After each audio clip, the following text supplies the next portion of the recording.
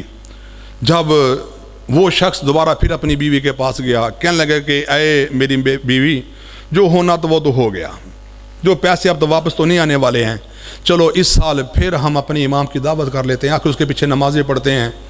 بیوی کہنے لگے چلو ٹھیک ہے، اس کو آپ دعوت دیں۔ کہتے ہیں کہ اسے دعوت دینے کے لیے جب گیا، امام صاحب نے قبول کیا۔ اگلے سال جو ہیں وہ افطاری پر پھر امام صاحب تشریف لے آئے۔ جب تشریف لائے نا، افطاری کا اہتمام کر لیا گیا۔ افطاری کرنے کے بعد امام صاحب جب جانے لگے تو اس بندے نے پوچھ ہی لیا، کہنے لگا قاری صاحب ایک بات پوچھوں؟ فرمایا ہاں پوچھ۔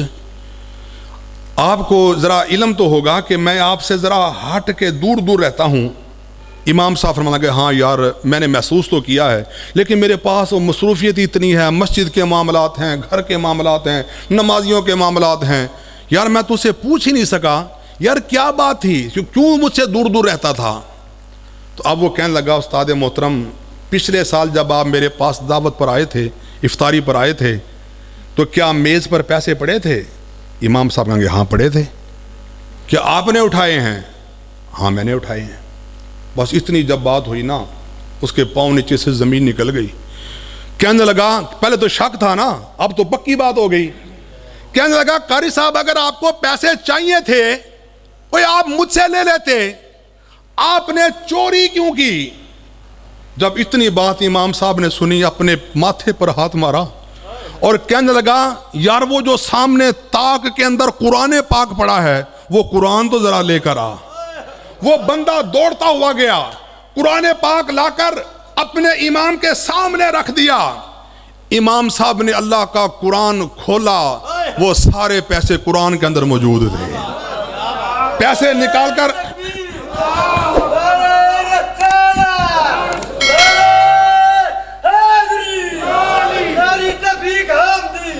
اس کے پیسے اس کے ہاتھ میں تھمائے اور کہنے لگا کہ میں نے اپنے ماتھے پر ہاتھ اس لیے نہیں مارا کہ میں کوئی چور ہوں، بات یہ ہے کہ پچھلے سال جب میں افطاری کرنے کے لیے تیرے گھر آیا تھا نا، یہ پیسے میز پر پڑے تھے، پنکھا چل رہا تھا، یہ پیسے ہوا کی، توجہ میری طرف، پیسے ہوا کی وجہ سے اڑ رہے تھے۔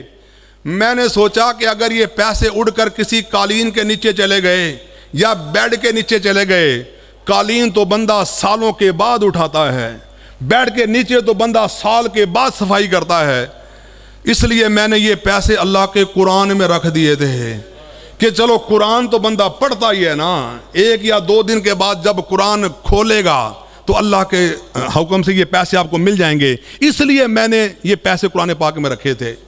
تو کہنے لگا، وہ امام صاحب کہنے لگے بات یہ ہے کہ کتنے افسوس کی بات ہے، کتنے دکھ کی بات ہے، اور ظالم 1 سال گزر گیا، اور قرآن پڑھنا تو دور کی بات، تو نے قرآن کھول کے بھی نہیں دیکھا، قرآن کی تلاوت کرنا تو دور کی بات، تو نے قرآن کھول کے بھی نہیں دیکھا۔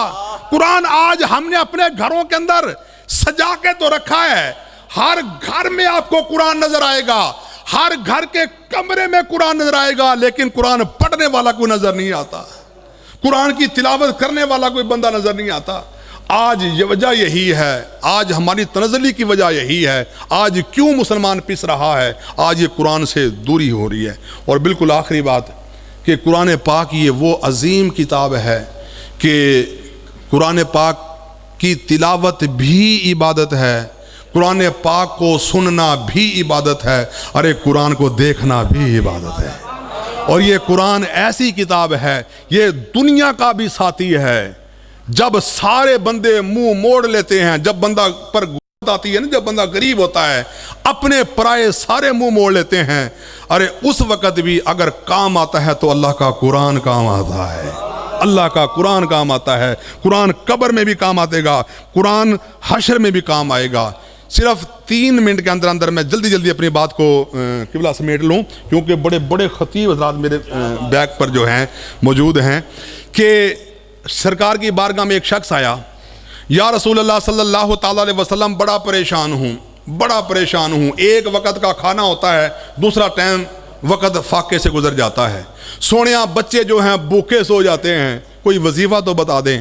پیارے آقا صلی اللہ علیہ وسلم نے ارشاد فرمایا کہ جب گھر جائے نا گھر والوں کو سلام کیا کر, ایک مرتبہ میری ذات پر درود پڑھا کر, اور ایک مرتبہ قرآن پاک کی ایک سورت ہے قل هو اللہ احد, اس کی تلاوت کر لیا کر. صحابی رسول نے عمل شروع کیا. چند ہفتے گزرے, سرکار کی بارگاہ میں آیا, سونیاں کمال وظیفہ ہے. جب میں نے وظیفہ شروع کیا اس سے پہلے سونیاں حاجت مند تھا, اب میں نے لوگوں کی حاجتوں کو پورا کرنا شروع کر دیا ہے.